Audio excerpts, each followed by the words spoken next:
السلام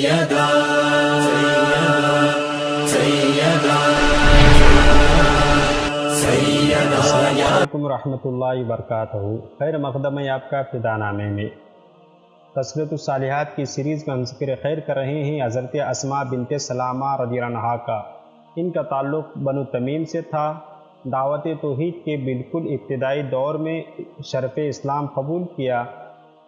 ان کا نکاح حضرت عیاش بن ابی ربیعہ مخزومی سے ہوا۔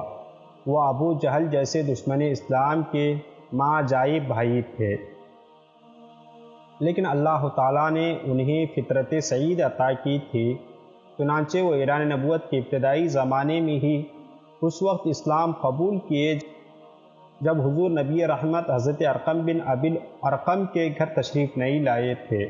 ابو جہل اور اس کے حواریوں نے حضرت عیاش اور حضرت اسماء پر اسلام لانے کے جرم میں جینا دوبر کر دیا تھا۔ دونوں میاں بیوی اعلان نبوت کے 6 سال میں مکہ سے ہجرت کر کے حبشہ چلے گئے۔ یہاں ان کے ہاں ایک صاحبزادے عبداللہ پیدا ہوئے۔ حضور نبی کریم صلی اللہ علیہ وسلم مدینہ شریف ہجرت کرنے سے کچھ عرصہ پہلے حضرت اسماء اور ان کے شوہر اور بچے کے ہمراہ مکہ واپس آ گئے۔ حضرت عیاش نے کچھ عرصے بعد حضرت عمر کے ہمراہ ہجرت مدینہ کا شرف حاصل کیا۔